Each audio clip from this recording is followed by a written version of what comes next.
But I'm also glad that Zencaster stepped the shit up out of their game from when we started, because I basically automate it. Yeah, like if everything rules. sounds good at the beginning and it still sounds good at the end, then I just cut where it's supposed to cut and just hope for the best. God bless them.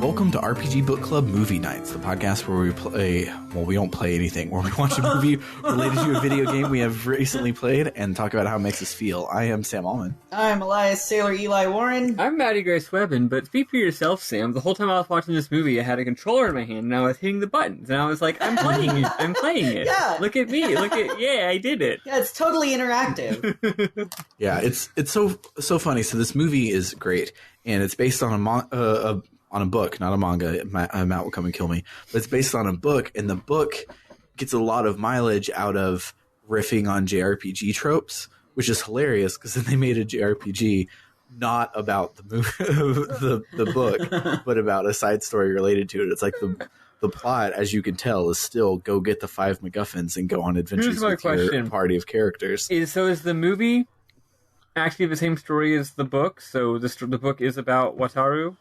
Yes. Okay. And the movie came out before the game? I think the movie, the game, and the DS game all came out around the same time, and then later there was a PS2 game based on the movie. How odd. Because, you could just make the actual story into a game. It would work perfectly. Yeah. Going the new Traveler route was strange. Maybe they were just like, hey, if people have already read the book and watched the movie, they might want a different story, which makes sense. And I mean, I loved what they did with it. It was cool, but that is very, very funny. But yeah, the whole time I was wondering, I was like, wait, what was the chronology of the releases? So it's super weird that the movie, this story is basically a JRPG, and instead we get a action platformer. This is the video game adaptation of this story. Which, to be fair, action platformers are pretty much JRPGs. Yeah. But let's not talk about the movie just yet, and instead talk about our weeks. How was your week, guys? I'm struggling to remember things that happened. Well, I can share a few. So last week I went and got a TV, as I recall, as I mentioned to y'all. This time around, I just got done with a trip to go get a PS3. So, nice. So that's fun. I had a little bit of a problem that I'm not going to share online because it's embarrassing. But I'll have to talk with Sam about that later, involving getting the PS3 being a little bit of a problem. But it's fine. I guess technically I haven't plugged it in to test that it actually works. But when you buy stuff on Craigslist from people, I tend to just figure, it's actually quite funny. It's like, could I say I'm selling a PS3 online and it just straight up is broken and then I made $80 off some sucker? Absolutely. Anyone could do that. There would be no consequences. But yet, people don't. People generally, in my opinion, in my experience on Craigslist, are lovely people. So even though the PS3 is still in my car, I have no doubt that it works excellently. But anyway, other than that... on Craigslist with video games and stuff, if you find something for a reasonable price on Craigslist, the person went to GameStop and GameStop was like, I'll give you $6. And they're like, you sell them for 80. I'm going to go sell them for 80, and you get them for a decent price. If you get things that are way too cheap, those are probably broken. Yeah. If you get things that are charging full price, those are also probably broken. It's the ones that are the ones that you would actually click buy on. Those are usually people that enjoy playing games and are just trying to make rent or whatever. And also, I always think, if I was selling this, what price would I sell it at? For example, I have a TV, right? And I don't know what that TV is actually fucking worth. I don't know what I quote-unquote could get for it. But you know what I'm going to sell it for? I'm going to sell it for $40. Why? Yeah. because if I sell it for more than that, I probably have to wait for someone to actually buy it. I mostly just want to get rid of it. And that's how it usually is on Craigslist. So it's like, is this the price I would put something at if I just wanted to fucking get it out of my hands without having to throw it away, because that's not nice? Yeah, probably. Anyway, so I got a PS3. I spent most of my week having a cascading series of panic attacks. It was rough. I don't know why. I mean, I do know why. Starting on Tuesday evening, something relatively minor happened with my partner, and it wasn't even like an argument. I just mean like the two of us were doing something, and then something bad happened. And it was relatively minor, but it just threw me off, right? And I have a billion things I got to be doing right now. I like kind of way overbooked myself as far as I overcommitted as far as like responsibilities and stuff. So then for the next 3 days, I was just like a tangled mass of nerves and like physiological, like, you know, had like needed to lay down all the time, headaches. It was rough. It kind of sucked. Let's see. What else? I feel like something happened on Friday. What happened on Friday? I don't know. Anyway, but then yesterday my friend was moving out, and she's moving to a new house that's like relatively close to her existing one, and she's an artist, and she's like, hey, she says in my group chat that we're in, she's like, hey, if anyone wants some art supplies, just come get them. I need to get rid of them. And then she's like, oh, also I have a bunch of paintings that are my paintings. She initially called them shitty paintings, but then upon further pressing, she admitted that she was just being hard on herself, and they were in fact good paintings. So she's like, okay, well, no, they're not shitty. Some of them I don't like, and some of them are pretty good. So I went to her place to get some paintings, and sure enough, they're gorgeous because I want some art for my house. And while I was there, like 2 or 3 other friends were also there, and these are people I haven't seen IRL in ages. So we were just standing outside of her house, you know, like on the porch, just chatting, and it was really, really, really nice. It was really refreshing. It was just what I needed, honestly. It fucking ruled. Friendship, highly recommended. I'll give that a try. Haven't had that before. Soon, one of these days, me and the same group of people are going to get to hang out in a bar and drink some drinks, but not yet. But, you know, the end is in sight. So, yeah, my week was mostly just really lousy, and then at the end, it got pretty good. So, nice. What about you, Eli? I don't think I did anything. that sounds nothing noteworthy, at least. I love this for you. Yeah, me too. It's pretty cool. I have shows coming up in Final Fantasy that I've got to work on. One of them, so on this Saturday, my character Kaito is going to be participating in a show called Eorzea Vision, which is a play on Eurovision. Gotcha, yeah. Nice. And so he's representing Doma, and he's going to be singing Yatta by Hapatai.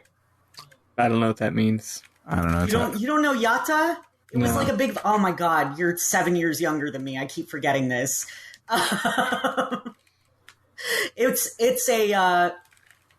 It was a Flash video back on Albino Black Sheep, but it is a... Well, that's my time. I must have just not seen that Okay. one. Right? It's like a parody of boy band songs from like the 70s in Japan. And it's hilarious. And it's by... Hapatai means Green Leaf Gang. Or Leaf Gang. And they wear underwear with big green leaves over top of them. Nice. And it's really great. That sounds fun. And it's just singing about how much they love life and how great it is. And so Kaito is gonna run around wearing a big old leaf and making a fool of himself, as he is wont to do. And it's an actual contest with actual prizes that's run by a couple of friends of mine, and I am going in fully expecting not to win. I just want my boy to go up and make an ass of himself, because that's what he does. Yeah. Because I love making people laugh. I just ruined Disney for everyone. And unfortunately I can't share the song with you two because it contains spoilers for Stormblood. Rip. Yeah, please don't. At some point, I'm going to actually get to play a video game again, and I will be excited to play Stormblood. Yeah. Once you've played Stormblood, let me know, and then I can ruin Under the Sea for you. Oh, nice. Love it. Oh, yeah. Don't worry, you can't ruin it. I'm not a big fan of that movie or its music anyway. Fair. When I was doing the practice run at the venue where the show was going to be held, the person who was holding the show went, "Howard Ashman is rolling in his grave." And I'm like, yes, good, excellent. It's exactly what I wanted. But it's an original piece that I completely rewrote myself. Nice. I also did one for "I'll Make a Man Out of You." I'm very proud of both of them. Both of them contain spoilers because my character is an Alra, but whatever. Like I said, let me know. Let me know once you've played through that, and I will share with you, and you can have a good hearty chuckle. That sounds lovely. I will. Yeah, I might even have 2 hearty chuckles. Oh, excellent! So my current plan is because right now the PS5 upgrade is in open beta for 14, and if you have an active subscription and you own the game already, you get the PS5 version for free now during the beta, and then when it comes out. So I think when it comes out, I will re-up my subscription so I can claim that for free and try for that next month. What I do is play 14 and try and get through an expansion and try and give myself a month for each expansion to try and catch up so that I don't have to keep a active subscription, but I can play Final Fantasy, because the fact that there are like 5 Final Fantasies out there that are waiting on me makes me really happy. Yeah, I'm glad for the PS5 upgrade for a lot of reasons, because like there's been so much technical debt in this game because it came out on PS3. Yeah, and it's they're finally making improvements to it that support modern consoles, but like the original 1.0 being on PS3 was a huge detriment to the game. Mm-hmm. That makes sense. Yeah, because as seen in both of the YouTube docs, both titled "The Rise and Fall of" or "The Fall and Rise of Final Fantasy XIV." It was funny when Eli recommended that doc, I ended up watching the wrong one, not the one he was talking about, because there's 2. But it was on the one that I was watching, and in the other one, they talk about how they use an interview with Yoshi where he was like, the game came out on PS3. That game was broken and unplayable. I owed it to those people to release a PS3 version. And like at the time, I see that. I'm like, I understand Realm Reborn should come out on the PS3, but also fuck the PS3. Yeah. But yeah, like I've just got a lot of shit going on in Final Fantasy, and that's basically my life at this point, and I'm totally satisfied with that. Nice. I had a really weird weekend filled with a lot of anxiety. Well, all of those anxiety are ADHD hyperfocus induced, so love to have that 1-2 punch of mental disorders. But so yesterday I was watching the anime Scried, and Scried is awesome, by the way. Everyone should watch it. But because there was a TikTok that said, what was the anime that made you say, oh yeah, anime is my shit? And for me, that was Scried. Like, I had watched Digimon beforehand, but Digimon was my shit. Scried was the first time I'm like, okay, anime is a cool thing. And so I looked up its banger of an intro, because it's like second only to A Cruel Angel's Thesis as like the best anime intro. And love the shit out of it. So then, of course, I started watching it from scratch again. And while I was doing so, I was like, a lot of my like favorite animes were just because our library had a deal with ADV Films, where ADV sent us volume 1 of like everything in their library. So I've seen volume 1 of a lot of good obscure shit from the 2006 to 2009 time frame, I should go back and finish those. And so I went and I downloaded all of Glass Fleet. I downloaded Burst Angel and of course Scride and Panty Pony Dash and Azumanga Daioh, like deep cuts, but they were shit that I loved back when I was Anime Club president. And so I was trying to think of more because I know there was more like weird stuff. And so I messaged my friend Samantha on Instagram because she was in Anime Club with us. But I was like, you know who would actually know? Lola, my co-president. We were co-president, but I haven't like heard from Lola since like college, and I wasn't even done with college. It was like 2011. I'm like, it's been forever. I haven't even like seen her, and I know that she had deleted her Facebook and stuff before that. So I went on Instagram, and first thing I did is I Googled her, and I Googled Lola last name and from Texas, and the first thing that comes up was an obituary. I was like, oh shit. That then ticked off my anxiety. I'm like, my friend is dead. And so I was like, and so I looked, and that was just some old lady. But now I couldn't get it out of my head that Lola was dead. So I went to her friends and family's Instagram, and like she didn't have an Instagram. And so I was like going through, but like most of them have stopped posting, and it's like 1 or 2 posts a year since 2012. And so Lola wasn't in any of the pictures, and I was like, what the fuck? Like, I just want proof that she's alive, you know?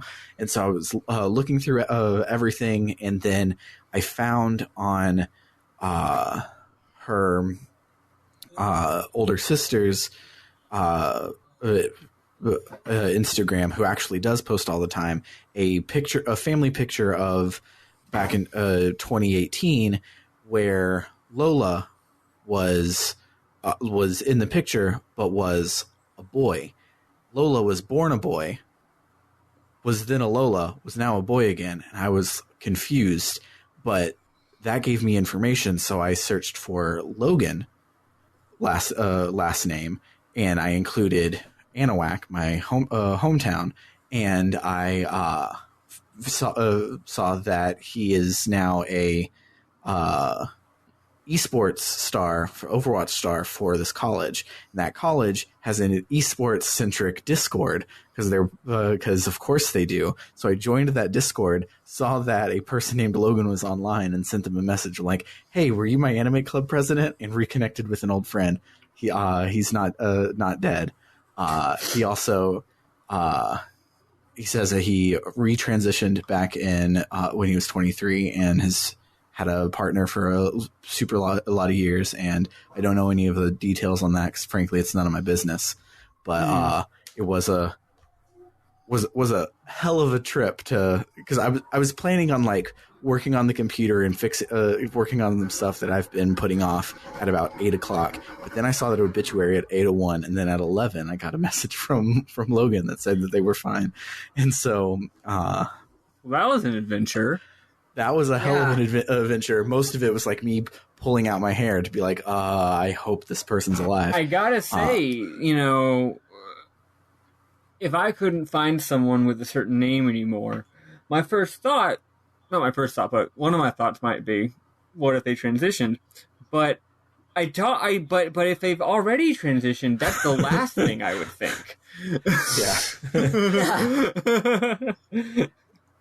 Yeah, I'd be like, that's one thing they didn't do at least. If anything, if there's one thing I definitely know didn't happen, it's this. Yeah. But that's true though. People do all kinds of things. And it's easy to forget that. Yeah. So shout outs, Logan, if you're listening. It was great to reconnect with you last night. He asked what I was doing, and I said the podcast and dropped it. So I hope I didn't overshare, and I left out your last name just in case. But and then that leads us up to today. Do you want to hear about today? Sure. Um, so today we were supposed to get our couch from IKEA, and the email said we'll be there from 1 to 4. So at 12:30, I get a text that says, "Hey, we're 15 minutes out." Then 15 minutes later, I get a call from a Milwaukee phone number. I learn about both of this at 1 o'clock because I'm like, I need to grab my phone so that I'll have it, so I'll be able to know when the IKEA people get here. Right. So I give them a call back at 1, and they don't answer. And I call them back at like 1:05, and I leave a voicemail, but I don't get a call back. And so then I call the customer service, and I'm like, "Hey, do you have any like updates? Did they leave? Like, what?" On my end, it just still says from 1 to 4. I'm not getting any updates. And like, "Oh, I'm sure they'll loop back around or anything, but I'll jot it in the file to call you with updates or whatever." Never got a call. 4 o'clock rolled around. Never got anything. Doorbell never rang. Nothing the whole time. And so then I get an email. They're like, "Hey, we didn't deliver your couch today. Please call IKEA and reschedule a delivery." So I call IKEA, and I'm like, "What the fuck?" And they're like, "What the fuck? They didn't even ring your doorbell or call you back when you called them. They just they drove from Milwaukee to Madison, which is like an hour and a half drive. They drove that, tried for 3 minutes, gave up, turned around, and left all the way back to Milwaukee and didn't do anything." And it pissed me off to be sitting there waiting for 4 hours thinking like, because I was letting Stormy watch videos on my phone, we're now never going to get a couch, et cetera, sort of anxiety thoughts. But now they're coming on Wednesday, and I made sure they left delivery notes to ring the goddamn doorbell if we don't answer the phone. Like, what the hell? Pissed me off. So I don't have a couch at my house right now. Ooh, I will on Wednesday, and that'll be fun. But yeah, that was my life. So let's talk about this movie because it's better than my life. Let's do it. If I had one wish, I would go into Vision and I would say, "I want a couch." Would you really? That's what you're gonna go with? Just a couch? Yeah. Just any old couch. Not even like you don't want to specify like a nice couch. Or... A couch. Yeah, I will do nothing about the systematic injustices in this country. I will just take a couch. Give couch, please. Well, it's kind of it's like, oh my god, I just heard, sorry to reference this the most cursed of all television shows, but it's like the episode of The Office when two different groups of people want something with the surplus budget, and instead of getting something that either group would want, Michael Scott just gets something that he wants. Analogously, if you can't decide between two very difficult decisions, instead pick a third decision that isn't that good. But the thing is, it's not that good. It's not a good choice. It's not a good thing to do. But it does stop you from having to choose between two actual good options. I would be lying if I said I had never used that strategy. I was about to say like, yes, Maddy, we've all read the Democratic National Committee's website. That one too. Yes. They're like, well, it's impossible to balance abolishing the police and Medicare for all, so instead, access to health insurance and thoughts and prayers. No, instead we'll wear like African clothes in the Senate. And for the record, I'm sure it was some kind of specific thing, but I'm not going to specify because I don't know what it is. But you know what? Neither did they. Anywho, let's talk about this movie. We're going to listen to some music. I don't know if I'll be able to find it or and what. Song. We'll listen to something. Listen to Anne's song. If you can't find anything in the movie, you can just play more stuff from the game. Probably so.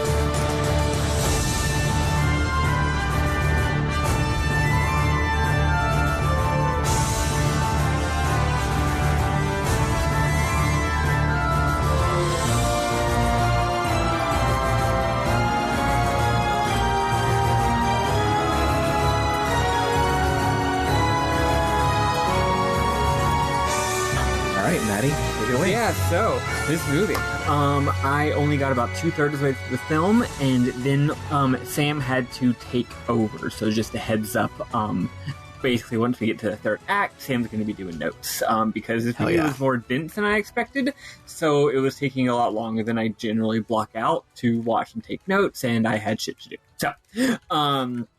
So we open on a nearly, just in case you're curious, the movie is just called Brave Story, nothing else. Unless, maybe like the box says something, but whatever. Yeah, I think it's Wataru's Adventure is the subtitle. Yeah, well, who cares? That happens. Yeah. But so we title screen just says Brave Story. Exactly. So anyway, we open on a nearly entirely black screen. It is nighttime. We hear crickets, birds, and other nighttime sounds, and footsteps. Finally, a voice. Kachan, we have to turn back. We see two young boys moving through some sort of abandoned factory, navigating by flashlight and the scant moonlight that penetrates through gaps in the ceiling. I'm going to be calling this a factory repeatedly. It's probably not a factory, but I got locked into calling it that, so whatever. It's a building of some kind that is abandoned. Anyway, Kachan and his friend Wataru, ding ding ding, are here looking for ghosts. Kachan's mother told him that after kids turn 20, they can't see ghosts anymore, and Wataru needs to stop being, and Kachan, not Kachan's mother, says that Wataru needs to stop being a chicken. A new kid in class 2 said he saw a ghost here. Wataru says that this is stupid and he doesn't believe in ghosts, but he clearly is terrified of ghosts, so he's just bullshitting here. You can not believe in something and simultaneously be scared of it. That's a real thing. So suddenly, a noise, a flash, a creature, bright eyes, fur, energy. The kids freak the fuck out and start running away from what is almost definitely just a goddamn cat. They exit the building and run into the moonlight, but Wataru's foot lands square on some kind of orb thing. The orb. The orb rolls, glowing and making a glass on concrete sound. You know the one. It's a good sound. As Wataru loses his balance and fucking beefs it. I just want to pause here and mention, at this point, it's honestly 3 minutes ago, it should become clear. This movie is beautiful. It's got incredible so good. graphics. It looks like a movie. It looks like an anime movie from 5 years later. Honestly, it's got it uses a lot of CG, and it uses CG really well. And it does a lot of particle effects and atmospheric stuff, lots of beautiful skies and sunrises and sunsets, and water and mist and wind. It gave me some Studio Ghibli vibes. Yeah, It definitely has some Ghibli vibes, but it also has some it reminded me kind of more modern anime. Yeah, it reminded me of a Hosoda film almost. Yeah. But it's weird because it's 2006, so very, very high budget film. So anyway, Wataru nurses his tailbone, but notices that the orb is glowing even more.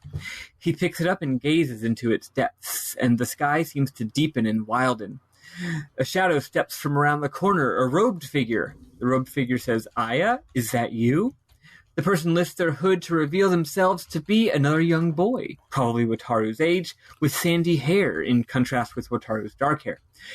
He realizes that Wataru is not Aya and says, quote, "It's still just the first one." He then takes the orb from Wataru and heads up a nearby set of stairs and rounds the corner. Wataru chases him and sees the stairs go up and up and up what seems like infinity, and a giant magical door is cracked open. It's the same door that we remember from the video game. The sandy-haired boy enters the door, and it closes behind him. Kachan returns with the troublesome cat, and Wataru tells him about the sandy-haired boy and the door to the heavens. Then we get the Brave Story title card. The next morning, Wataru sleeps in because he was up all night and is late for school. After some normal scenes with his parents, he joins up with Kachan on his way to school. Kachan fully believes Wataru's story, although he thinks the kid was a ghost, while Wataru's no, it was a normal non-ghost boy. As they approach the school, Kachan sees someone in the upstairs classroom through the window, and is like, "Oh look, it's that kid from class 2. The one who saw the ghost. And oh heck, it's the sandy-haired boy from last night." Wataru springs into action, rushing up to the classroom. When he arrives, the sandy-haired boy, whose name is Ashikawa, is surrounded by girls fawning over him, but he's just chill and looks deep in thought and or depressed. Wataru is about to approach him, but suddenly a bully appears. The bully says, "Hey, you were at the factory last night. That's upperclassmen only, ghost hunter territory." The bully is about to kick Ashikawa's ass, but he stays 100% cool and unmoved. Eventually, a teacher shows up and takes the bully away, but everyone is super impressed by Ashikawa's coolness. Wataru climbs the stairs. Oh, and that's it. Wataru does not end up making contact with Ashikawa, though they do lock eyes.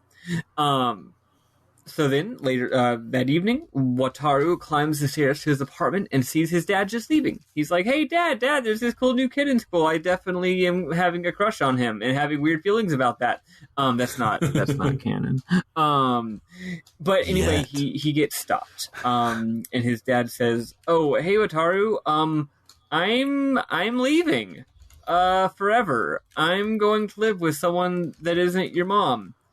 Wataru at first thinks that this is a joke, but it isn't.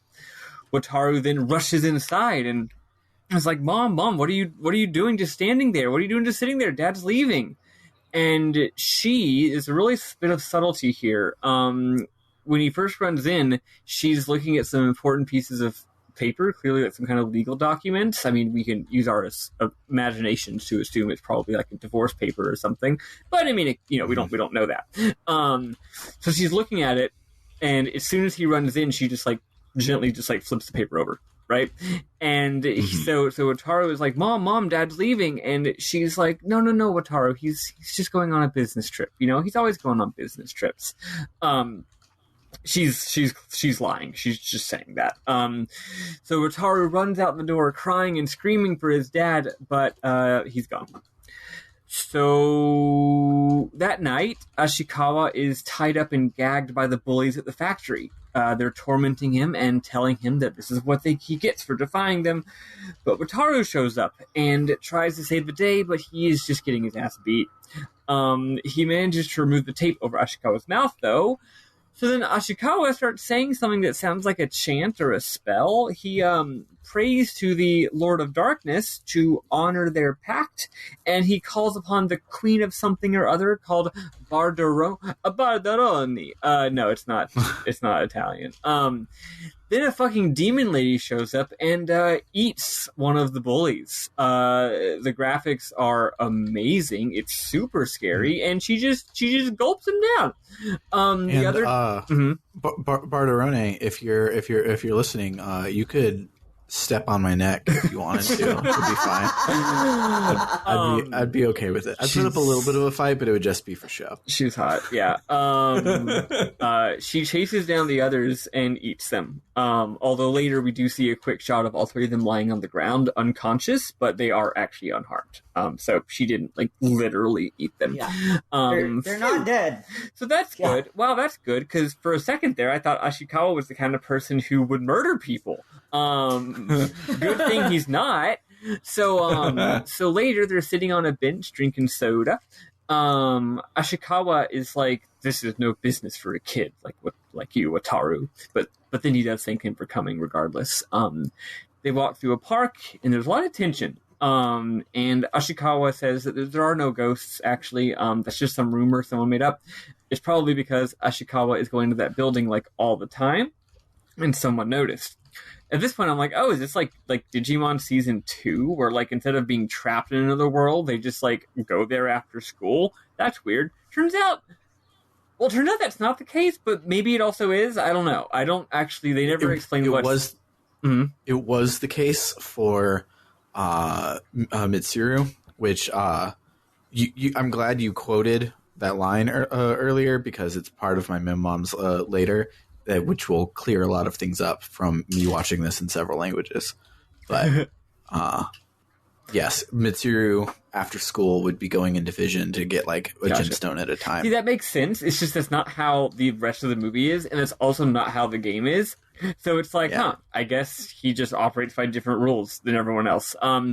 Anyway, also he is also called Mitsuru. And isn't Mitsuru in the game?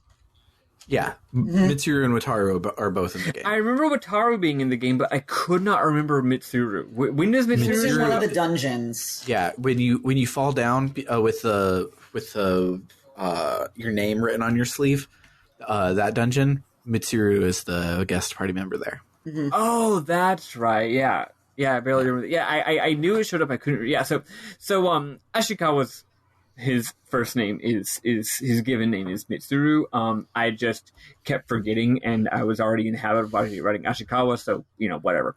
Also, It is a while before they start calling him that.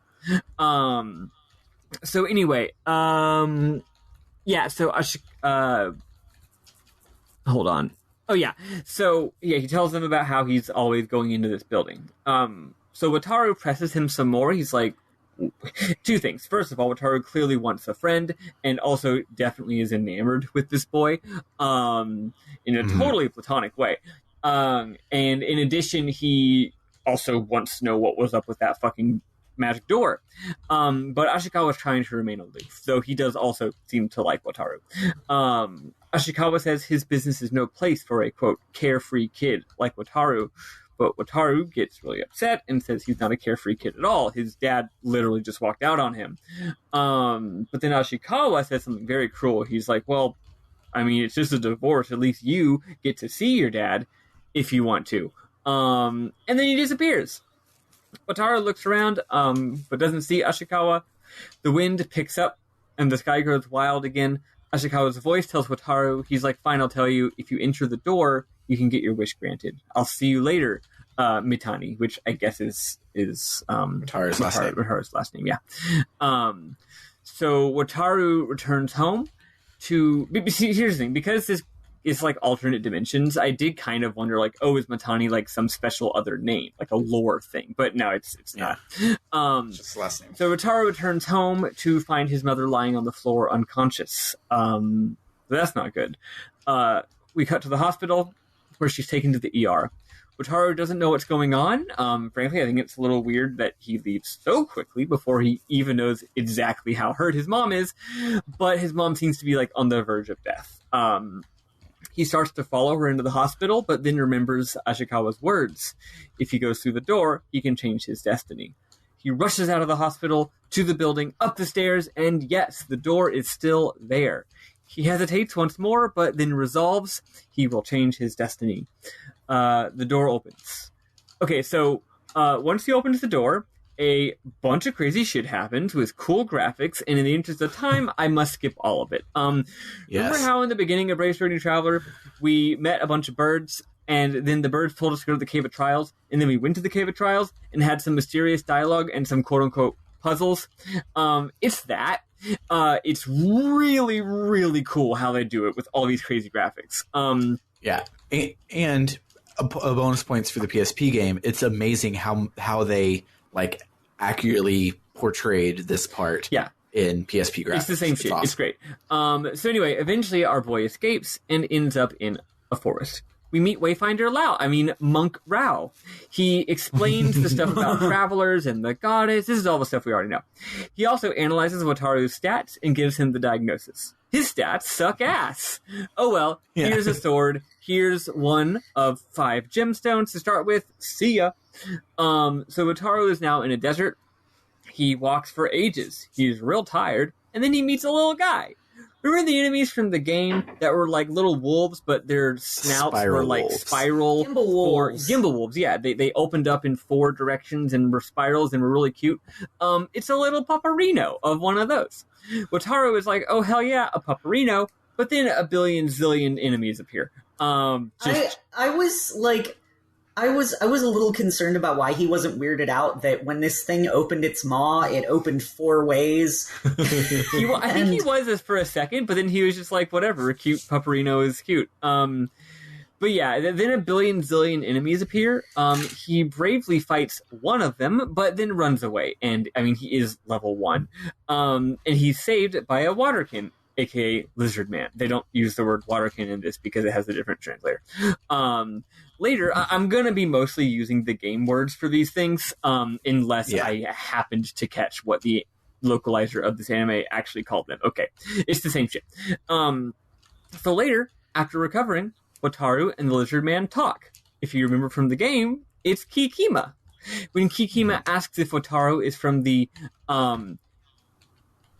is it okay? Farther on, Ilda is what the professional dubbers called it, the Ilda Empire. Cool. Yeah, cool. I think it was called every Irda time Irda. Every time it showed up in the anime, I got the name wrong until like my last page of notes. I finally started getting it right, so I just scroll down. Yeah, the Irda Empire. Whatever. It's the Empire. So anyway, It's the Empire that when we got most of the way through the game and the Highlanders were like, yeah, we can't help you because you have to go stop the Empire from invading. We're like, LOL, what Empire? This Empire. It was a reference to the main story. The Empire is Sir not appearing in the tie-in game. Yes. It is on another continent though, so fair enough. So anyway, they're from the Irda Empire, and he's like, I don't know what that is. And Kikima's like, oh fuck, you don't know shit about shit? That means you must be a traveler. Very kind of him to assume that you're a traveler, not just stupid. So anyway, Kikima explains that meeting a traveler is a sign of good luck. So Kikima's real excited. They get to the town of Gatara, aka Gathara. If you recall from the game, that is like the 5th town we went to. It was after the forest, if you get all the towns mixed up. It was a beautiful foresty town with really quiet music and a big tree in the middle. That's what it is here too. So that's the first town in this movie. So they get to the town of Gatara, and we realize that Kikima is a delivery driver, which is cool.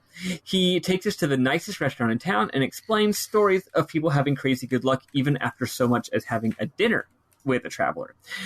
He orders us a fuck ton of food, tells Wataru, have your fill, but then says, I gotta go make deliveries, please don't go anywhere. Wataru is chowing down, but then, oh fuck, he sees Ashikawa out the window. He tries to chase after Ashikawa, but again, loses him in the crowd. He then sees an enormous building and is like, I'm going to go to the enormous building. And inside is a super crazy circus. There's an amazing scene with this whole circus has the best graphics. There's a scene with a Kitkin trapeze artist, which is extremely mesmerizing. So in this movie, in the game, Kitkin just were like, they were cat girls, right? They just looked like cat girls. They were humanoid. They were normal sized. They had pretty normal dimensions, except that they were a little fuzzy and had cute ears. Like it was like very much like if you want to draw a girl who's also a sexy cat, that's what you draw, right? In this anime, they're not. Kitkin are like half size and are much more cat-like. They're really, really, really cute. I really like them. And anyway, there's an incredible scene with this trapeze artist who gives on quite a show. And afterward, Wataru is investigating, and he sees some mysterious dudes trying to like steal a little critter backstage. He tries to stop them, like, hey, stop stealing the critter, but they run off. And then the Kitkin acrobat and another guy who's presumably like the circus manager show up and are like, hey, what the hell? Why are you trying to steal that little critter? And he's like, no, I wasn't. So they take him to the Highlander HQ, and Kutz is there. Everyone's favorite extreme fucking hottie Kutz, which makes sense because this does take place like literally right before, like if I had to guess, I would say that Wataru probably gets warped into vision like, I don't know, a week before the main character in New Traveler does. I don't know exactly. I'm just saying it's very concurrent, right? So yeah, Kutz is there, and she's like, I don't care if you're a traveler, you can't steal a baby dragon. Come on, Jack. She takes his sword and throws him in jail. So in the jail cell, Wataru despairs, but a mysterious voice says, don't despair. She actually did talk to you earlier, but it wasn't important. She says, don't despair, I've taken a liking to you. He says, who are you and where are you? And she says, I'm not going to answer, but I am going to show you a vision of your mom. Wataru's mom is alive, but in critical condition. The voice tells Wataru to go to the abandoned church and also to believe in himself. The next day, he pulls him. Meanwhile, I'm like, Oh, goody. We skipped over the abandoned church in the game. I'm excited to finally see some cool-ass anime abandoned church. Which is, let's all get excited to actually see the inside of that abandoned church. So the next day, he pulls some shenanigans and tries to escape. He grabs the sword from over Kutz's desk and makes it outside, but Kutz grabs his leg with her whip, and it's really cool, and she pulls him back. She can do that to me if she wants. So she tells him, she's like, dude, we were literally about to set you free, you dumbass. That baby dragon got stolen last night, and you were in jail, so you obviously didn't do it. However, y'all could be in cahoots, so how about you help us catch the true culprit? So, Wataru journeys with Kikima to an abandoned church, under which is a water cave, except, as Sam just mentioned, it turns out the video game didn't, as I had assumed, cut the abandoned church, because he cut things in development sometimes, but it turns out they were just being true to the source material, because in this movie, we don't see the church. We literally see them walking up to a church from the outside, and now they're in an underground water cave. And they're like, damn, we sure did go through that church to get to this cave. See, now I'm wondering if in the book they do it, and then when I read the book and they don't do it, I'll wonder if the original manuscript did it. And then if the original manuscript doesn't do it, then I'll wonder if the thoughts in his head did it. I just got to keep going until I find what was in the church. So anyway, in the cave, there's some baddies, the aforementioned thieves, and they try to get the dragon back.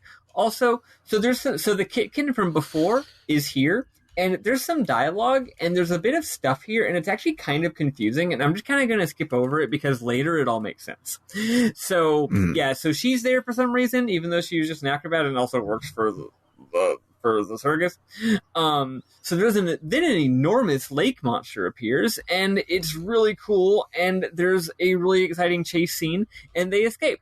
But then Wataru realizes he doesn't have a sword, so he dives back into the lack to get it, and he has to fight the monster. It's dope. When he gets back with his sword, they apprehend the thieves and return to the branch. Kutz is like, good job, you're a Highlander now. Here, take this bracelet. Wataru then continues on his journey. As Wataru and Kikima travel by wagon, we see that the Kitkin is there too, in the back. Wataru finally speaks to her. Kutz basically asked her to come along to help him out because he's a brand new Highlander. And she brought the little dragon. Her name is Mina. It's spelled different, but it's still Mina. The little dragon's name is Jojo. I'm just kidding. It's Jozo. And the dragon is the baby of the Great Fire Dragon. So they don't explain this all right away, but I'll just explain it. Basically, Mina is, for a second I was like, wait, was the acrobat like a different character? But no. Mina was the acrobat.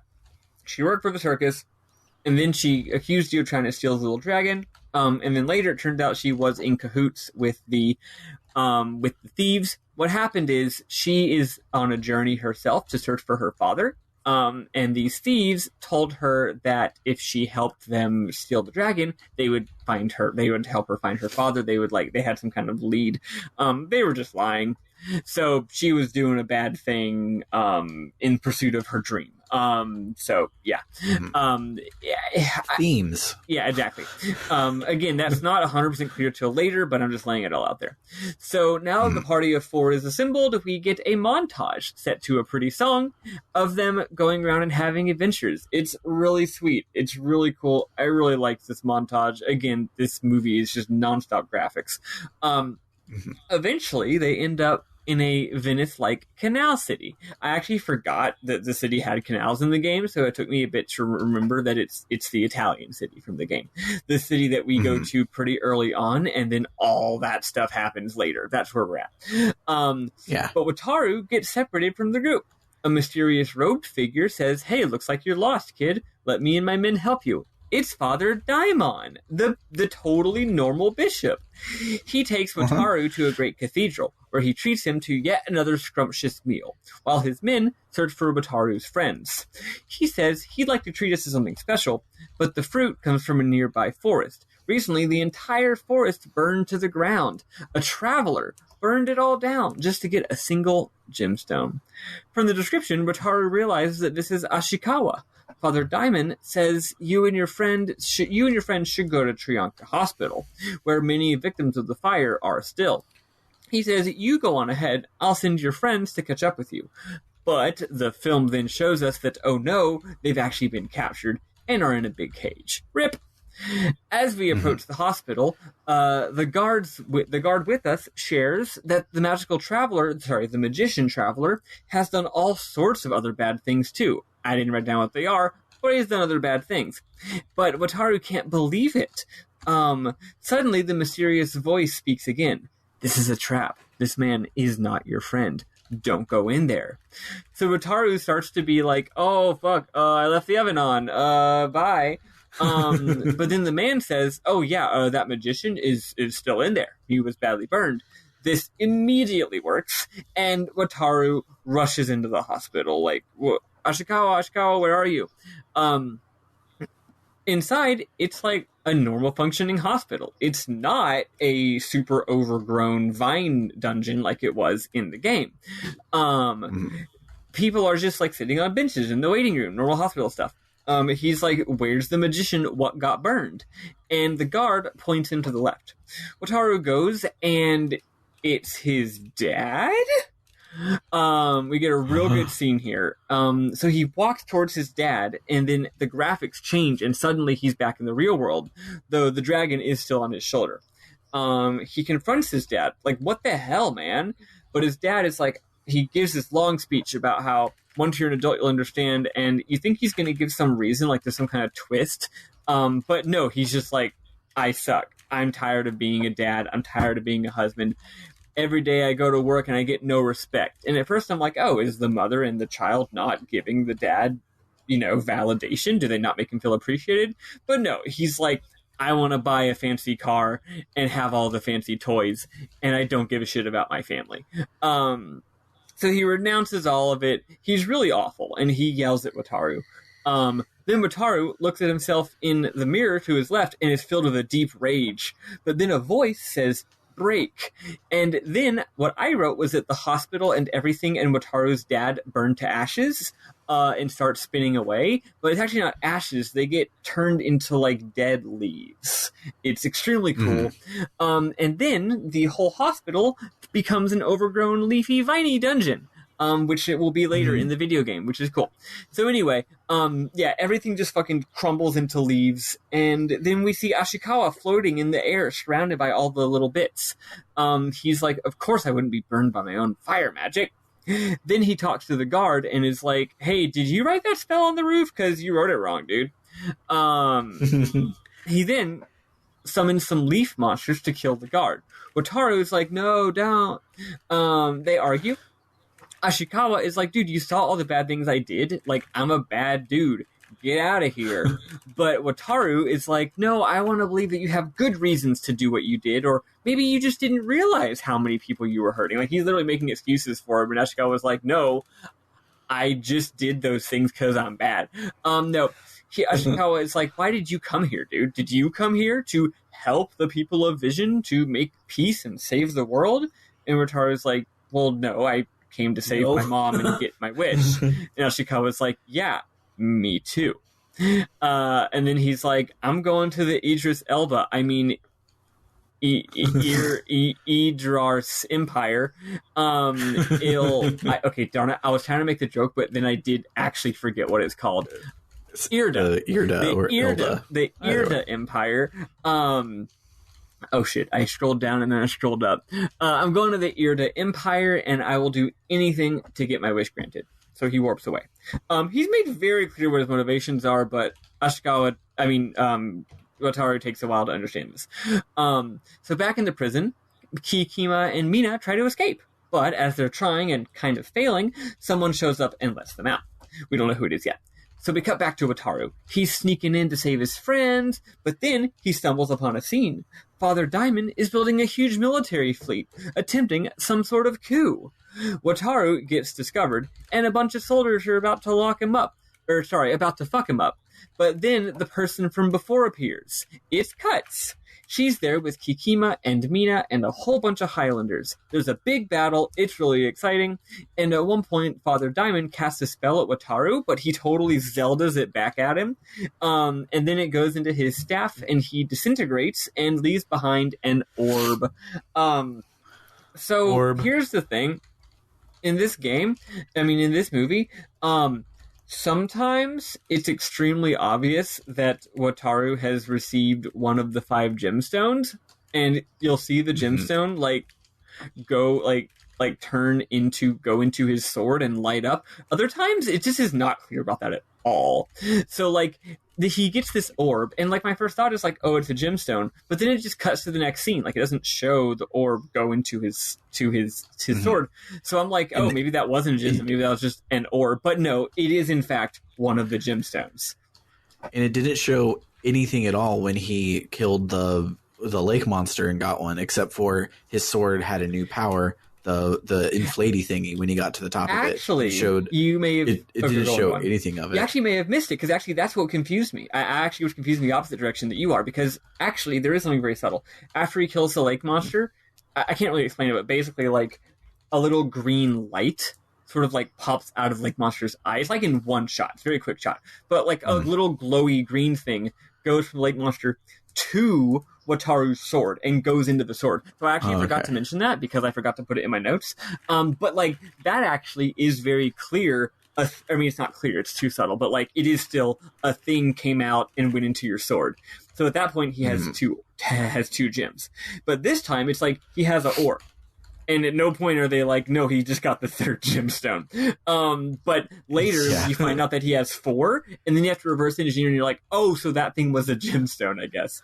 I really, really, really like this movie, but they don't do a good job of making this make any sense. So anyway, he now has 3. So the battle having been won, Kutch then receives a report. As he said he was going to do, the magician has teamed up with the Irda Empire, and they've got a giant magical army, and war is imminent. So we cut to the Irda Empire, which again was not in the game. And wow. It looks like Tears Haven, but it's not. Yeah. So Irda is massive and fancy. It is, culturally, it is not everything in the original game, or not original, but just in the game.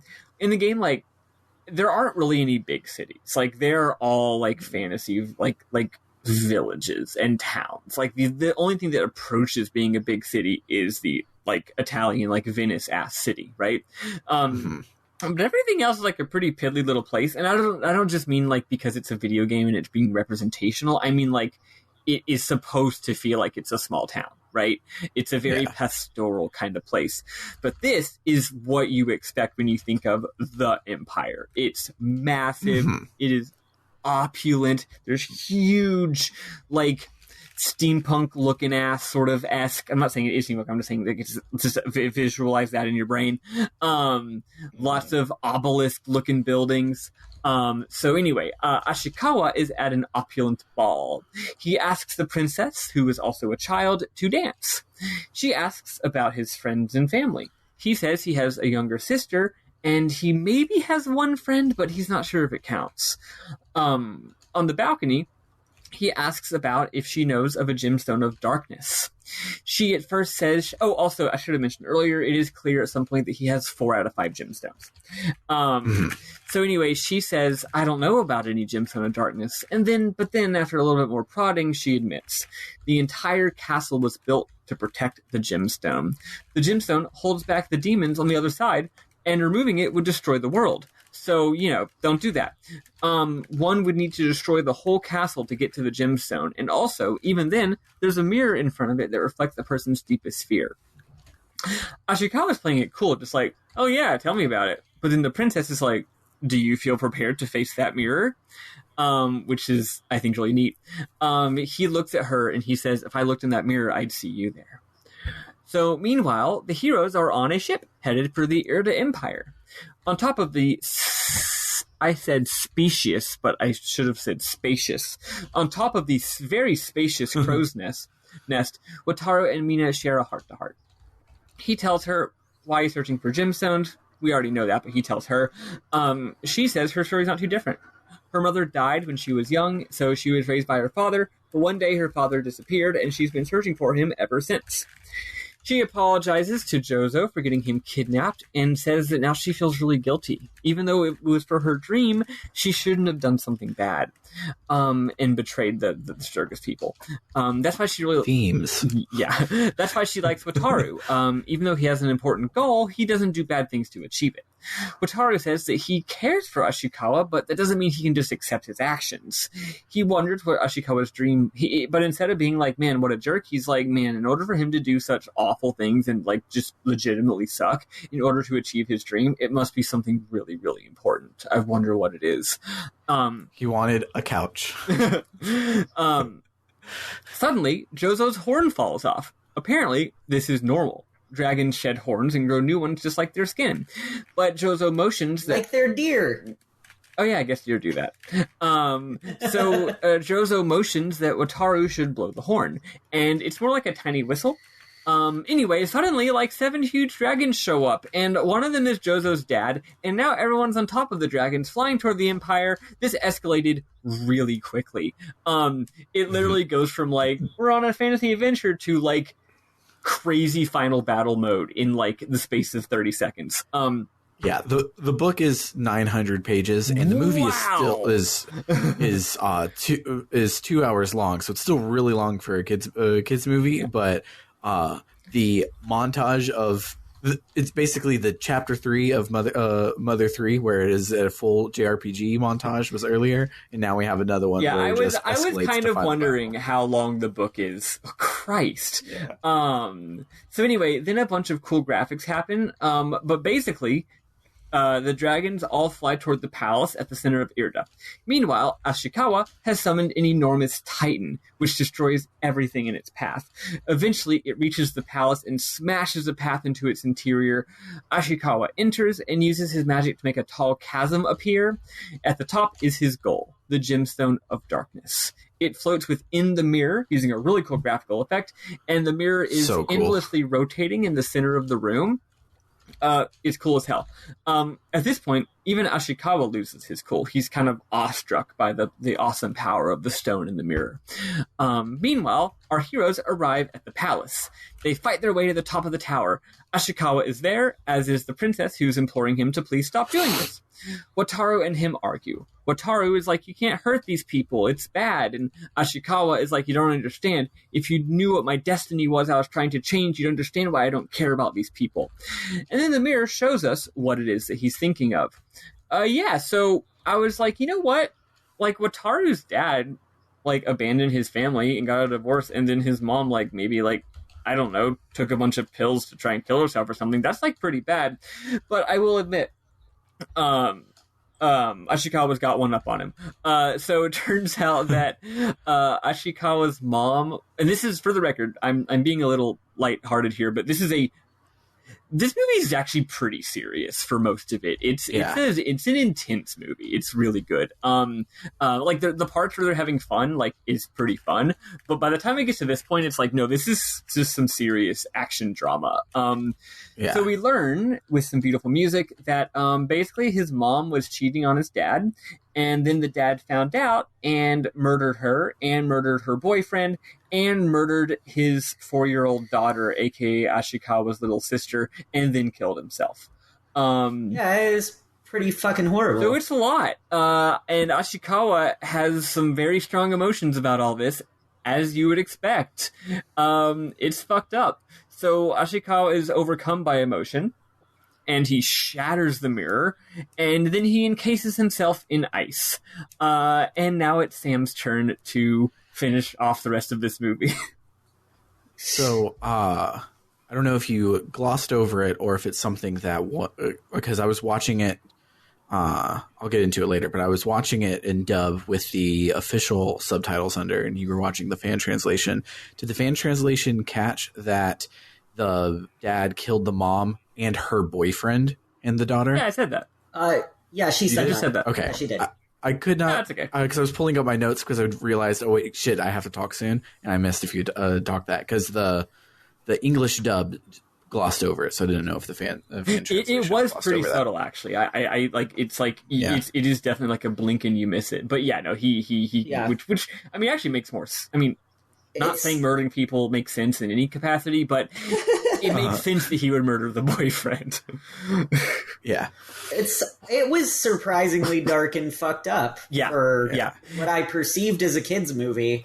But yeah, anytime the movie's like, remember how I said that, like, you know how I said that the game was very delicate with its emotions? This movie is not delicate with its emotions. Like, as soon as you get to the first scene, it punches you. As soon as the first scene happens where the dad like leaves, like, it's a really like heart-wrenching scene. Like, it's really it is a serious gut punch straight to the feels. Yeah, so this whole movie is like, the kid's having a fun adventure in a fantasy world, and also there's extremely big emotions happening.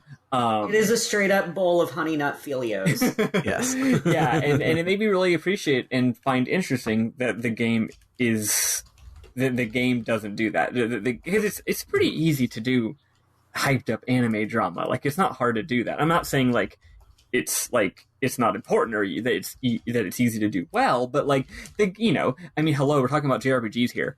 JRPGs have a long history of hyped up anime drama, so the fact that they instead went with the rather delicate route is interesting, especially now that I'm seeing this. But anyway, so he's encasing himself in ice, and then what happens? So did you already say that he broke the mirror to make it shut up? Yes. Okay.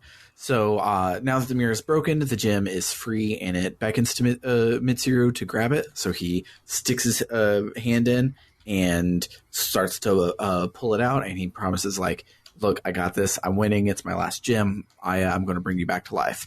Wataru screams for him to stop, but it is too late.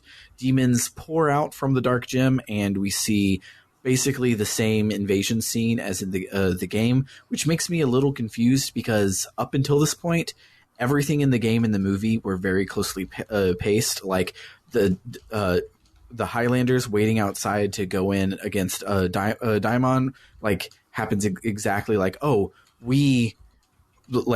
we were just here as Tatsuya. We were here. He tried to use us to use Rei to kill him, and that failed. And then we saw this scene here. So it's like we've seen it been like hand in hand, but like our demon invasion was caused by Tatsuya. This one was definitely caused by Mitsuru. So I don't know. Maybe a demon invasion happened a little while before you showed up. And everyone, just no one talked about it. I will say, I do think two things. One, I don't know if it's clear that the demons go outside of Irda. Maybe that's true. Because it is only in Irda, which is on another continent. Also, one thing that I noticed that was interesting is that the game, I think maybe they just didn't want to model, like, maybe like modeling another continent with the land of Irda would have been too much work for the game's budget, because when you think about it, they just transplanted everything that happens in Irda into going to Trianka Hospital a second time, right? Yeah. They just transplant that plot of development. So yeah, it's a little interesting. But anyway, go on. So maybe it is a side by side sort of thing, but it actually makes sense with the ending that it would be at the same time. So maybe it does make sense. But at this point, I was a little confused. So Wataru runs over to the princess, and she begs him to save Mitsuru and gives him her dark gemstone. She apparently had one on herself. I'm guessing everyone does, and the whole thing about this one being important is hyped up. I don't know. No, that's actually not it. No, this is not it. This is, first of all, it's not a dark gemstone. It's like very much like a light color, and this is his fourth gemstone, not fifth. I thought it was his No, it's four. He has to go get the fifth from. I did a lot afterwards, because I'll get to it in my memorable moments. It's another roller coaster to take you on, but I did a lot of like trying to piece together what the difference between the book and the game and everything was there at the end, and so I might have just it's chill. Might have been the dark one. This is his fourth one, and the only dark one is the one that the bad guy has. So yeah, makes sense. Makes a lot of things coming up make a lot of sense. So the party tells Wataru that they'll handle the demons. He needs to get to the Tower of Fortune and talk some sense to Mitsuru before he destroys the world. We get a bunch of epic as fuck scenes of the dragons and the party fighting Heka demons. And the princess tells everyone that Goku needs their spirit bomb energy, so don't lose hope. So Goku gets to the tower and sees his Dark Link version of himself, who starts attacking him on hoverboards made out of their swords. The fourth gem gives him hoverboard powers, and it's really cool. His powers, we've glossed over it so far, but he has like a hook shot. He has a green, like, it's like an basically airbag. Like a lifeboat. Yeah, it's like an airbag. That happens. It automatically deploys whenever he like is knocked back or falls from a height. Mm-hmm. And has the drill sword was the first one. Tatsuya gets that, but it's just graphics for Tatsuya. But he actually uses it as a drill. And also, at one point, he spins like a top. It looks stupid. It's funny. Yeah, I don't remember what the fourth power is, but those are the main three ones. The fourth one is skateboard, hoverboard. Yes, skateboard, green thing, hook shot, spinning. Okay, there you go. I forgot that I had already brought up the. Anywho, so Dark Link tells Goku that he's only after his wish, so why is he caring about other people? Just go get your wish. You're selfish. You just want your wish. Stop caring about people. But Goku is like, that is not the right thing to do at all. So Dark Link beats the shit out of Goku because Goku won't fight back because it'll hurt himself. Then we cut to see that Mitsuru has his own Dark Link that he's fighting. So Wataru drops to his knees and he starts to think about everything that Dark Link was saying, and it starts to like weigh on him, and his mind starts to wander about his family and how he would do everything to save his family. But now he cares about the people of Vision as well. All of his anger and sadness and everything are a part of him, and so Dark Link is part of him. So he absorbs Dark Link into himself because yes, he's angry at his dad and all of that stuff, but he also cares about all of his friends, and he's not going to just kill Vision to change his sad parts because the sad parts are part of him. Mitsuru, however, does not learn that lesson. He has a hella epic, amazingly animated yin-yang shaped waterbending match with his Dark Link. It's the coolest shit in the world. It reminds me of the end of the original Naruto anime. I say the end. It's the end of the important part. But there's the Naruto versus Sasuke fight. Like the animation in that one episode, it literally looks like it reminds me of Hosoda. Not to name drop him twice in this fucking episode, but it's hella animated. Then it goes back to just normal boring anime the next episode. But like that episode is super awesome and super choreographed, and that's what this reminded me of. But at the end of the fight, he traps his Dark Link into a block of ice, and Wataru is like, hey, you're just fighting yourself, don't kill him, like have character growth instead. But he is too late, and Mitsuru stabs Dark Link in the heart, which of course stabs Mitsuru himself in the heart, and he keels over. Wataru runs to Mitsuru's side and holds him while he's dying, and Mitsuru tells Wataru that he should go and get his wish. As he dies, he says, Aya, is that you? At last, we're together. And then he releases his spirit into the Force, and he leaves Wataru all alone. Oh, that scene is fucking good. Oh, it's so good. Yeah, it's great. As he's crying over the loss of his friend, Wataru sees a young girl show up out of nowhere, holding his sword. Wataru recognizes her voice as the one that's been guiding him. She's holding his sword and tells him that he can have as many wishes as he wanted. I talked about the sword twice. I should read my own notes as I write them. She says, if you kill the goddess, you'll be the new god of visions. You can have as many wishes as you want. So you can save Kikima and Mina and Kutz and Mitsuru and everyone in Vision. The girl runs to him and hugs him, but as she does so, the dark gem slots into his sword. She tells him that the goddess is evil and cruel, and Wataru is like, I'm still not going to kill the goddess. The camera swoops around him, and we see the girl's face turn all huge and froggy. Wataru's like, I will not kill the goddess. That's like what Mitsuru was doing, and Mitsuru did bad stuff. I'm not going to do the bad thing. Mitsuru should have been nice to people instead. The girl gets real mad and turns, of course, as we all saw, coming into Anba. Anba uses her tongue and eats Wataru. No fanfare. She's just like, oh, you won't kill him? Well, yep. No boss fight there. Which sadly means no sexy lady comes out of her mouth. Yes. The game invented that part. But now that he has all the gems, his sword has one final skill, which is Bigonate, and it grows hecka big and kills Omba dead from the inside out. Let's be clear about how big we're talking about here. Okay, so it's like we're talking like the size of like a 10-story building. Like it is fucking huge. It is, and that's actually important because of what happens next. Right? It is absolutely enormous. Also, it is pointed downward for some reason. Which is, but yeah, it just it's good. She gets real dead. And so the sword, being huge, starts falling down and destroying the tower as it falls. And while it's falling, Wataru looks out over all of Vision because he can see it, and he sees that it's full of life, both humanoid and animal. He's like, wow, Vision is a beautiful place. Then as he's falling, the goddess catches him and asks for his wish. He says that his wish, our wish, is to remove the demons from the land of Vision.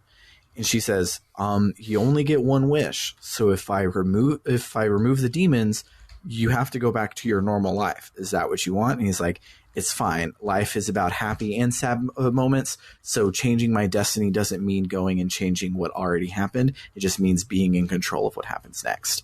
And she's like, all right, you have passed the final test. I grant you this wish. Then the bigonated sword gets even bigger-nated, and it swoops over the entire world, killing all the demons and turning them into sakura blossoms. Then the big tree in the town earlier, whose name I already forgot, a tree turns into a sakura blossom too, which is really cute.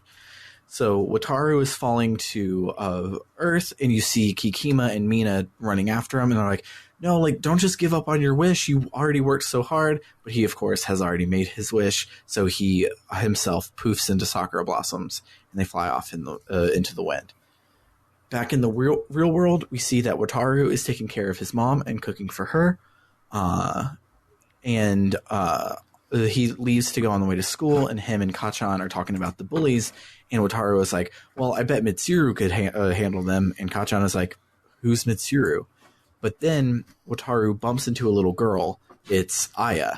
She apologizes and is like, big brother, come on, we're going to be late. And we see him and recognize him as Mitsuru. Wataru's eyes start to water, and we get credits. So I guess he could have two wishes after all.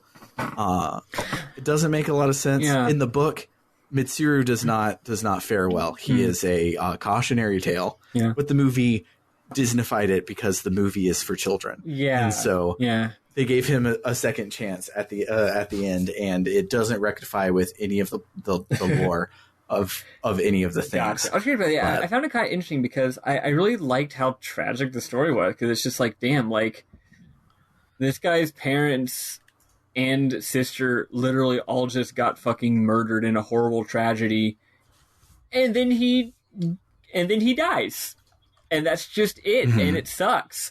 And then Wataru is like, yeah, my mom and like my dad left, and my mom is gonna die, whatever. And then what really hits me is that he doesn't even get to see his friends. Like, he disappears without getting to say bye to them, which I found very sad. But I do think this is just my assumption.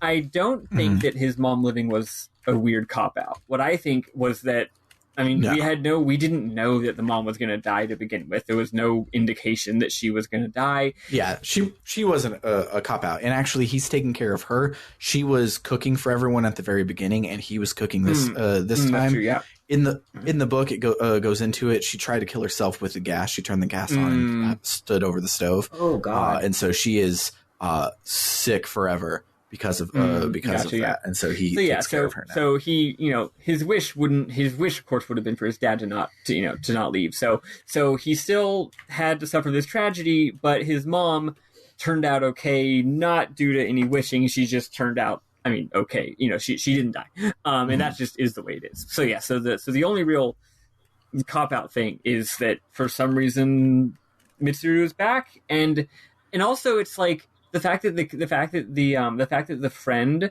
was like, the fact that Kachan was like, who's Mitsuru or what new kid? And they're like, oh, there's a new kid now. Almost like some kind of timey-wimey shenanigans. I don't even know. Maybe Mitsuru redeemed himself in the end. Also, at some point, someone does refer to Mitsuru as having already made his wish. Someone did that. That was referenced at some point in a quick line. So maybe like off screen before they fought Mitsuru, or somehow. So like maybe Wataru didn't get 2 wishes, but like Mitsuru got his wish, or something like that. Yeah. So I don't know. So the book brings up some things that kind of make it make sense, because in the book he doesn't run directly into Mitsuru, but he brings up to Kachan, and Kachan is like, oh, he moved back home. He's not here anymore. So it's implied that he's alive, but Mitsuru is always had 2 traveler's marks, and it never brought it up. And then him talking to his sister right there at the end. Oh. There's also a thing in the book about there is a thing in the book about how to make the wish. Only one traveler can live; the other one has to die. And so the fan theory, because it doesn't go into it, is that Aya was also a traveler, and her wish was to save Mitsuru. And so Aya's not alive in the book, but Mitsuru does get to move on and save his life. That's good. That's dope. That's this book really sounds like good. It's really good. Yeah, that can't be what happened in the movie, because we see Aya as well. Yeah. So no idea, but that does lead directly into, since you brought timey-wimey shit, we're not going to play music. We're going straight into our memorable moments, because several things all aligned for me to have a weird relationship with this movie while I was watching it.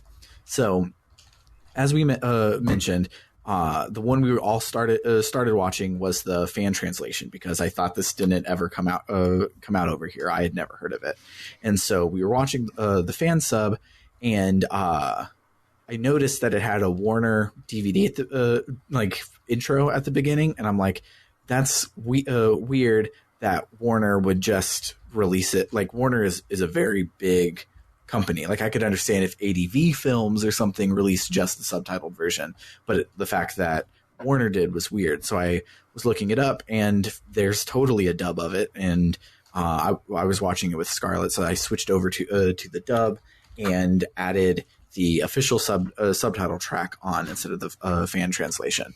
So the fan translation at the very beginning, like we said, says, "Aya, is that you? Oh, never mind. I guess it's still the first one." And then afterwards, I switched to the dub, and in the dub, Mona Marshall plays both Wataru and Mitsuru. So because of that first line being, oh, it's still the first one, and them being the same voice actor, I kept thinking there was going to be a twist about Mitsuru was sent back in time, having to try again, or even that Mitsuru was Wataru from the future. And so as the real story kept theory about the game, actually, I thought that the bad guy in the game was going to end up being us from the future. Yeah. And so as the real story kept unfolding, my time loop theory kept making no sense, but then Mitsuru survives at the end, and I was like, okay, well, maybe he was sent back and got a chance to do it right the second time. But then I went back to because I went back to the beginning to see what he had said about the this is still the first one, and what he actually says is, Aya, is that you? Of course it isn't. I've only gathered one gemstone. Why would it be you? It's still the first one. He meant the first gemstone. I'm still only on my first gemstone. Yeah. That makes sense. And so Japanese is a language about reading between the lines, and the fan sub did not do that. So the dub brought back in the context to make the line make more sense. But because of the fan sub plus Mona Marshall being both characters, I was like dialed into time travel plot until way too late in the movie. I already brought that one up a second ago. So a couple more fun things about the book that I found while I was trying to make my time travel theory make sense. The book is much darker than the movie. The movie is still a great adaptation of the book. It just is kind of a Disney adaptation of the book. The book has a Miki sort of character for Wataru that was like kidnapped and probably raped at the beginning. And it spends like 200 pages of the novel being in the real world before he goes to Vision at all, and showing all the horrible bad stuff in his life, including the fact that he had snuck out to go to the ghost house, which was brought up a little bit in the movie. So when his mom had turned on the gas to commit suicide, she was trying to kill her and Wataru, which is fucked. Ooh, that's super fucked up. Yeah. And so reading all of these bits and pieces, I think that the ideal way to make your way through this multimedia project is to do it the order that we did. So play the game, I think I agree then watch with the you. movie, then read the book, because the game, being a game, lets you hang out in the world a lot. So when you get to in the movie, they go to Della Rubessi and they just get a gemstone from there, and they don't say why or what they're doing. You just see them at this incredibly cool looking important place. But in the game, you know what it is. So yeah, I will say the movie definitely probably would. If I were judging this only on if I were just to rate this movie based on only its own merits, I would probably not like rate it as highly, because I think if I hadn't played the game, a lot of it wouldn't have made as much sense. But I had played the game, so I got to fill in a lot of the gaps. So I really liked it. Yeah, and so then you watch the movie to get what Wataru's side of things, and then you read the book to get the like full picture of everything. But those were all of my memorable moments. There were a lot of good lines during the movie, but I was too busy paying attention to it to write any of them down, which is always a good sign. But it was delightful. What about you guys? Do you have any Eli? I only have like two. I'm gonna be honest. I was working at the time, and so like I could only pay half attention to the movie. But like, I will say the really heavy shit was unexpected, but like in a good way, because I think that they did a really good job with it. Like they made it. It made the movie more realistic in a movie that is not meant to be realistic. Yeah. It had a real groundedness to it. It made the life parts. Yeah. It made the life parts feel more real. Like this is terrible shit that little kids have to go through because of their parents' problems, and it's awful, you know. And I mean, just the reality of that was really powerful. And it was interesting. The movie had more of a show don't tell thing, where like you just kind of learned that these terrible things have happened, and like that they don't really talk about it. It just kind of is there. Whereas the game kind of does the opposite, because if you recall, who's the bad guy kid in the game? Ray has like a big speech where not only does he tell you what happened to him, but then he goes off on this speech about like how the world is dark and how adults treat kids like shit and stuff like that. And like that's what the stuff, that's what he's talking about. But it's neat that he's commenting on that as being a more overt theme. I have just two things basically, aside from things that I looped in with my descriptions. When we're talking about how all the trees were burned and so now they can't get any of that fruit, fun fact, that's a side quest in Brave Story to Traveler. Oh, cool. Yeah, there's a side quest where you're like, actually, I told you all about it. I just skipped over it. The side quest where the Dar Baba has Dar back my legis. When I said that you just go, I actually skipped over this because it was sort of a lengthy side quest. You go to the town and you're like, I need to get this fruit to save the Darba.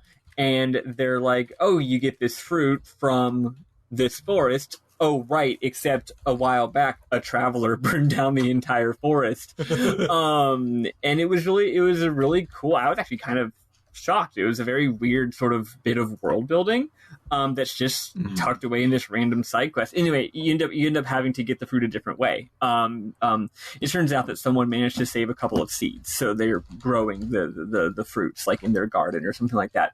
But yeah, so when that was in this movie, I was like, oh, that was. Now I know that was Ashikawa Mitsuru who did that. Which is funny because I'm like, wait, I talked to Mitsuru, and when I fell down in that cave, that was that guy. That guy did it. Fuck, what a bitch. There were several times that I now am realizing that the game was being incredibly clever, where they would just say a sorcerer traveler did ABCXYZ, and in the game you're like, that darn Ray, he's such a bad guy, but it's actually a clever like. Because Tatsuya is seeing it through the lens where he doesn't know Mitsuru is a bad guy, so he's like, evil sorcerer traveler, it must be Rei doing a thing. And then in the movie we see that, oh no, Mitsuru did a lot of that too. Oh yeah, and that actually really makes remember. If you remember when we played the game and had that weird little scene with Mitsuru, remember we were commenting on how Mitsuru's had a weird attitude and thought he was like super cool and was like aloof and chill, and we thought that was really interesting. But the thing is, in the game, Mitsuru never shows up again, so I personally had forgotten about that. But yeah, that actually is extremely in line with his personality here, right? You know, that's neat. The only other thing I have is there's a really I skipped over this, but there's a really sweet scene when Mitsuru and Wataru are sitting on the bench early on after he saves him from the bullies. They're drinking their cider, and there's this scene where Ashikawa sitting there drinking the cider, and then Wataru drinks his cider, and all of a sudden he's like, ah! And he like spits it out, and he's like, holy shit, it like really burns the inside of my mouth because I've got like a bunch of cuts in my mouth. Ashikawa was like, yeah, that's because those bullies really beat the shit out of you, dude. So that this acidic drink is cutting up your mouth.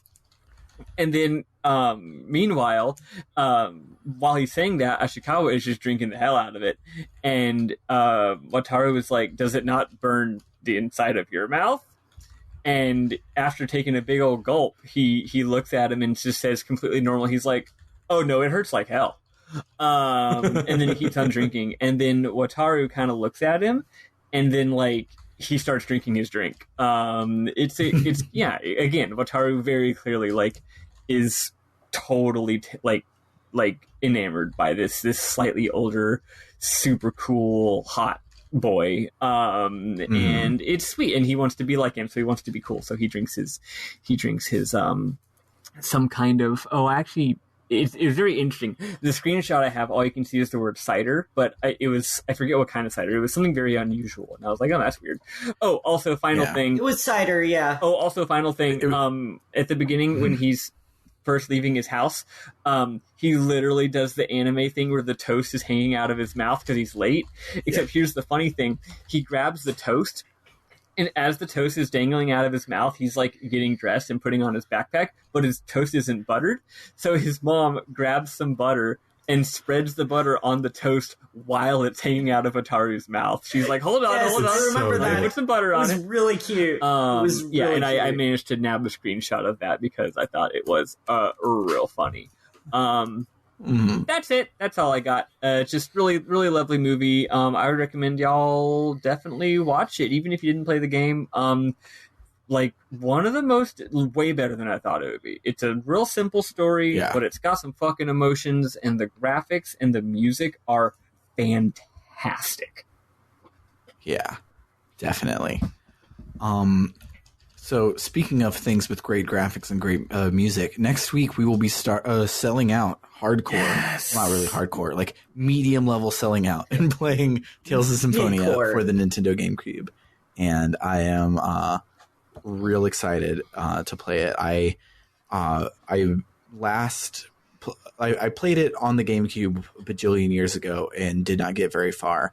And I then played it to completion right, like maybe a month before I met Summer. So it's been a long time for me, and I'm very excited to get back to it. This is the Final Fantasy VII of the Tales games. There were a whole bunch before it, but nobody cares. And when you talk about Tales, they're actually meaning the games from Symphonia to present, which is super cool. And I'm real excited to play it with you guys. I promised that I would look up where we were playing to, and I did not do that. Man. So let me do that and then edit this out. FYI, I will probably be streaming it just because if any of y'all are into my streams, you'll know that I have not streamed since like January because life's been busy and I just haven't been able to get into the rhythm of it and really figure out what I'm doing and really sit down with it again. It kind of takes mental energy to stream. It's not like the most chill activity in the world, so I haven't really had the spoons for it. But I have to play this game anyway. Like I literally have to play it. That's already time I got to spend. So crack that whip. So I figure I might as well stream it. So yeah, I'll be streaming this one. So I haven't set that up or anything, but just FYI, just tune in. I guess I'll be doing that the next week. So welcome back me to streaming, and and I'm playing the PS3 version, by the way. Yeah. I will also be playing the PS3 version, and I think that's the version that makes the Steam version, which is what Eli will be playing. I'm always the one who tries to play the OG version, and I do have my beautiful new Trinitron, but unfortunately the GameCube version is really expensive, and because it's a GameCube, you can't like burn a disc of it. So rip, I won't be able to play the GameCube version. Sorry. Dang. But so I don't know if the game itself has 8 chapters, but this guide breaks it up into 8 chapters, and 8 is a good number of episodes. So we will be playing to completing the Asa Trail, which is before we get to the fishing town of Izoold. So you'll know you've gone too far if you make it to Izoold. You'll know you've not gone far enough if you are still doing things in Asa Trail. So that's where we will stop. It is after the Triet Ruins, which is where you unlock the first seal, which is a big story beat. So cool. Seems pretty easy. Fishing town. If I get to the fishing town, I stop playing. Yep. And so we'll do that next week and sell out. And if you would like to vote on the game we play after Tales of Symphonia, you can do that by supporting us on our website at www.rpgbook.club. And all supporters will have access to a poll for the best of the rest game, and you'll be able to choose from let's see if I can do this in order. Final Fantasy X-2, Breath of Fire 4, Anacronox, or Hexyz Force. Oh yeah. 2 of the often talked about as best RPGs, and 2 of the never spoken about RPGs. those are the ones you get to choose from. So while you're there, after you support to vote in the poll, you can also check out our side series, Book Club no Kiseki, where me, Matt, and Bernard are making our way through the entire Kiseki series. And you can also purchase merch there, where I promised last episode, and I forgot that I promised it last episode, but there will soon be a Legend of Dragoon text box t-shirt that includes the word bitchin'. So look forward to that. But that does it for the week. So for RPG Book Club, I have been Sam Allman. I'm Elias Sailor Eli Warren. I'm bitchin'. I mean, Maddy Grace Weber. Toodaloo, folks. Bitchin'. Bye, dorks.